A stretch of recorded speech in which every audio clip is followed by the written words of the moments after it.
दिवाकर बोथरा और आप सबको वेलकम करता हूं अपनी सीरीज 3 कॉन्सेप्ट्स ए डे। आज का एपिसोड नंबर है 10, जहां पे हम 4 कॉन्सेप्ट्स को डिस्कस करेंगे और एक just add on content, civil inattention. Ameliorism, cargo cult, chaos और सिटीजन, तीनों डायरेक्टली रिलेटेड है। केओस एक ऐसा टर्म है जिसको शायद हम जाने तो इसका एक राइट यूज कर पाएंगे, because majority of us largely use the word chaos in a chaotic manner. चलिए स्टार्ट करते हैं फिर। एमिलोरिज्म, एमिलोरिज्म एक टर्म है जिसका मीनिंग क्या है? Focuses on solving social problems bye reforming individuals. Individual को बदलने की कोशिश करता है, जिससे ये मानते हैं कि शायद समाज, शायद स्ट्रक्चर्स बदले जा सकते हैं।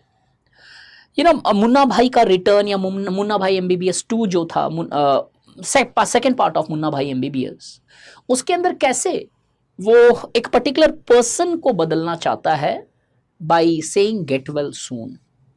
ऐसा माना जाता है कि लोग को एक पर्टिकुलर पर्सन को बदल के शायद उसका बिहेवियर और शायद जिस ऑर्गेनाइजेशन में है उसका वो वर्किंग एस्पेक्ट भी बदला जा सकता है।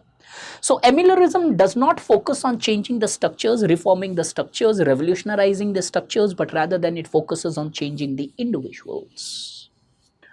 कार्गो कल्ट क्या होता है? कई बार हमने सुना है बिरसा मुंडा जो है, एक मूवमेंट हुआ हमारे बिफोर इंडिपेंडेंस कॉलोनियल इंडिया या ब्रिटिश इंडिया में, जहां पे ये माना गया था कि मुंडा साहब ने या बिरसा मुंडा ने बोला कि उनके पास दिव्य शक्तियां हैं और ब्रिटिश जब बुलेट्स फायर करेंगे वो ऐसे ही हवा में गिर जाएगी, उनकी बॉडी को आर पार नहीं हो पाएगी। कार्गो कल्ट ऐसे ही मिलेनियर मूवमेंट्स होते हैं। अब मिलेनियर मूवमेंट्स क्या होते हैं? मिलेनियर मूवमेंट्स आर दो social movements where there is a belief that a divine power would send a person to save them. Modern colonial era saw the periodic outburst of millennial movements which combined the elements of indigenous and western belief systems. Cargo cults वो है, Millionaire movements वो है जो waste और traditional belief systems की combination के movements मिलते हैं। It was based on the belief that the religious ritual would pursue, ये कार्गो कल्ट क्या है? Religious rituals would pursue the god to deliver to the natives the cargoes that the white man had stolen from them.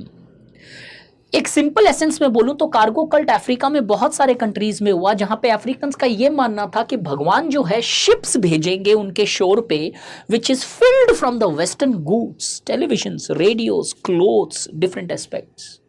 ये है Millionaire movement, जहां पे एक divine power पे faith होता है कि नहीं वो सब कुछ ठीक कर देगा। उसके नाम पे मूवमेंट बिल्ड किए जाते हैं by people in order to largely show their protest और देयर ग्रज और grievances against the others.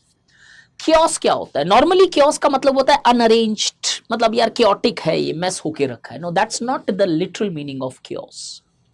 In everyday use chaos means a mess, but the word has a technical meaning. इसका एक specific meaning है। To say something is chaotic does not mean that it is too complex to predict in practice, but there are inherent limitations to its predictability. Therefore, the term chaos denotes limits of scientific prediction. जो जब भी word chaos use किया जाता है उसका मतलब होता है कि साइंटिफिक प्रिडिक्शन उसकी प्रॉपर तरीके से की नहीं जा सकती, शायद एग्जैक्ट कॉज उसकी फाइंड आउट नहीं की जा सकती। That is chaos. So next time when you use the word chaos और if you find someone using the word chaos, do make them clear that the literal term of chaos is that you are not able to find in a specific, there are limitations to finding a specific meaning of a cause there. Citizen क्या होता है? In the initial, आज citizen अलग है, कल उसका मतलब अलग हुआ करता था। सिटीजन्स इनिशियली किसे बोला जाता था? Those people who are the part of the political councils of those city states जो ग्रीक टाइम्स के अंदर हुआ करते थे। With the rise of nation state, citizen refers to the full members of a given state. तो आज आप और हम सिटीजन है इंडिया के, that is full membership of the state, जहां पे हम इलेक्ट भी हो सकते हैं, इलेक्ट कर भी सकते हैं। टी.एच. मार्शल जो है सिटीजनशिप के ऊपर एक थियरी देते हैं और बोलते हैं कि सिटीजनशिप तभी कंप्लीट होती है जब इसमें 3 एस्पेक्ट्स हो। एक, सिविल राइट्स होना चाहिए, freedom, liberty. Expression, political rights, right to vote होना चाहिए और सोशल राइट्स होने चाहिए with respect to the jobs, with respect to the professions, with respect to the practice of religions etcetera. Marshall opines के जब तक ये तीनों डायमेंशंस नहीं है, दैट इज पॉलिटिकल नहीं है, सिविल नहीं है और सोशल नहीं है, तब तक वो सिटीजनशिप कंप्लीट नहीं होती है। That would not be truly considered as a citizenship. इसके आगे जाए तो सिविल इन अटेंशन, जो एक कॉन्सेप्ट मैं आपसे डिस्कस करना चाहता हूं। सिविल इन अटेंशन इरविन गॉफमैन ने नोट किया या फिर बताया कि यार ऐसा सा कुछ प्रैक्टिस में चल रहा है। इरविन गॉफमैन वही है जो लास्ट ईयर आपके यूपीएससी सोशियोलॉजी पेपर में आया था ड्रामेटोलॉजिकल अप्रोच के थ्रू। क्या बोलते हैं कि बहुत सारे टेक्टिक्स होते हैं नॉर्मली इंटरैक्ट करने के। कई बार आपने देखा होगा कि आप किसी को देखते हो लेकिन इग्नोर करके चलते हो, लेकिन you are conscious about their attention, बस आप इग्नोर करते रहते हो। वो होता है सिविल इन अटेंशन। और नॉर्मली हम civil inattention shows denotes the ways in which we show others that we are aware of their presence without causing offence by intrusively attending to them. हम उनको attend नहीं करते but पता है वो है इधर, बट वी इग्नोर, कैसे क्या हमें पता ही नहीं है। But yes, they know that we are aware of that particular aspect. Normally, civil inattention कई बार यूज किया जाता है with respect to women, जहाँ पे women's कुछ एंटी सोशल एलिमेंट्स को अवॉइड करने के लिए कई बार देखते हो रोड क्रॉस, अच्छा नहीं आगे वो कुछ 5-7 लड़के ऐसे कुछ खड़े हैं सपोज, तो वो उस तरह नहीं इधर से चले जाते हैं। तो उन्होंने नोट किया but somehow they believe they reacted in a manner that their attention was not adequately paid to them.